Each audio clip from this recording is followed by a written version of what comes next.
Colegas, yo creo que se ha presentado claramente cuál va a ser el procedimiento que tenga que adoptar la Asamblea para las reformas. Hay reformas y hay enmiendas, las enmiendas tienen un camino, como lo ha expresado claramente el asambleísta Montaño.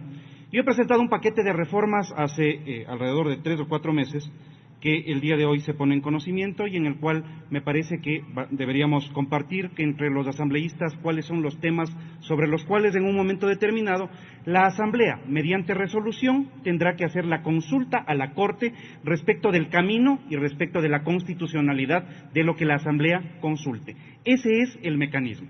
En términos del ordenamiento del debate, presidente, sobre el cual se han referido las 4 o 5 intervenciones anteriores, el mecanismo bien podría ser tener una sesión específica en la cual se determina qué es lo que se tiene que hacer y coordínenos, presidente, de tal manera que quienes hemos sido proponentes, más los representantes de los bloques y bancadas, nos pongamos de acuerdo y podamos tener, ojalá, una votación unánime respecto de qué es lo que se tiene que consultar a la Corte para que nos autoricen a iniciar el proceso de reforma constitucional.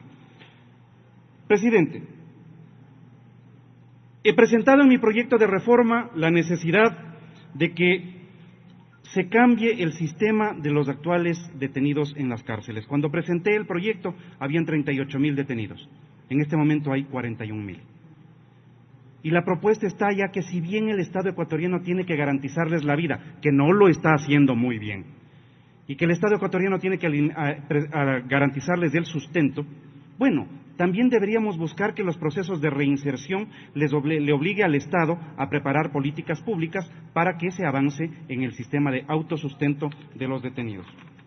En segundo lugar, he presentado un proyecto de reforma que tiene que ver sobre el voto obligatorio.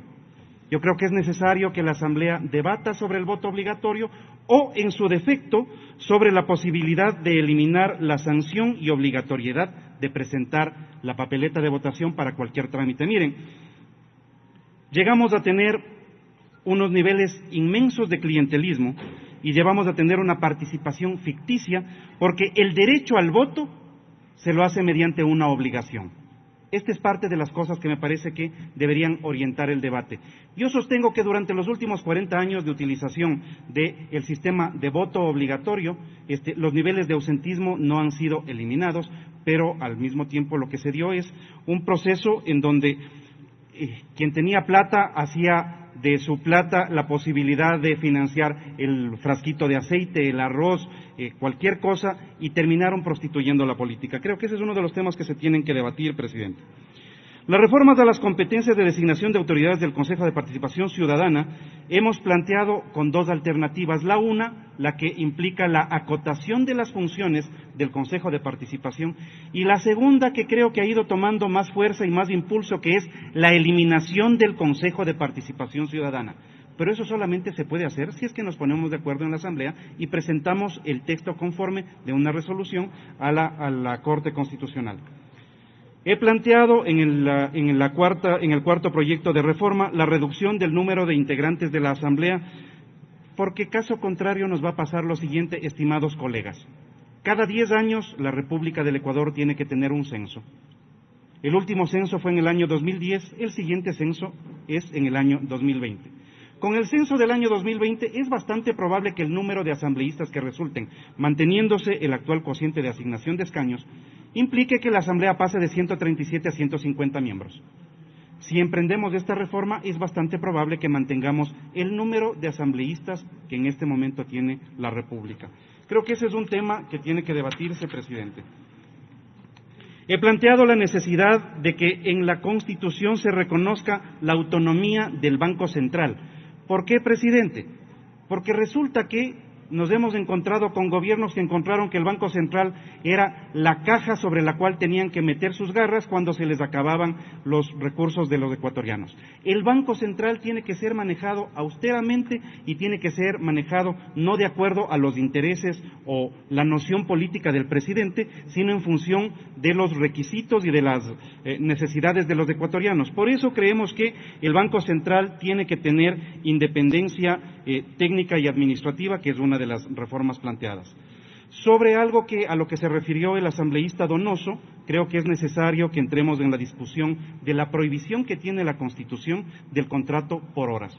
Miren, colegas, es bastante mejor que los ecuatorianos tengan trabajo por horas a que no tengan ningún trabajo. Y en tal sentido, mientras estamos nosotros dándole la vuelta a la Constitución, intentando decir que subir la jornada laboral a 12 horas no viola la Constitución, lo que abrimos es la posibilidad de que el día de mañana cualquier persona que se sienta damnificada por una decisión así vaya a la Corte Constitucional y la Corte Constitucional diga que es inconstitucional darle la vuelta a la Constitución cuando nosotros podemos tomar una decisión clara y seria al respecto. Esto tiene que debatirse y garantizar que el trabajo por horas contemple también el respeto a todas las garantías del empleo como cualquier trabajador normal. Y finalmente, presidente, al final del mandato del anterior presidente de la República se terminaron denunciando 19 tratados y convenios internacionales. Eso le costó al Ecuador en su balanza comercial alrededor de 650 millones de dólares, porque en aparente sustento de la soberanía del Ecuador, pues dejaron en indefensión, dejaron sin conocimiento, sin respaldo constitucional a los tratados con 19 naciones. Si es que nosotros volvemos a poner en la Constitución el reconocimiento del arbitraje como mecanismo de resolución de los conflictos internacionales, porque tratar de tener soberanía sobre la justicia es precisamente lo que ahuyenta las inversiones, pues. La justicia es la justicia aquí y en cualquier parte.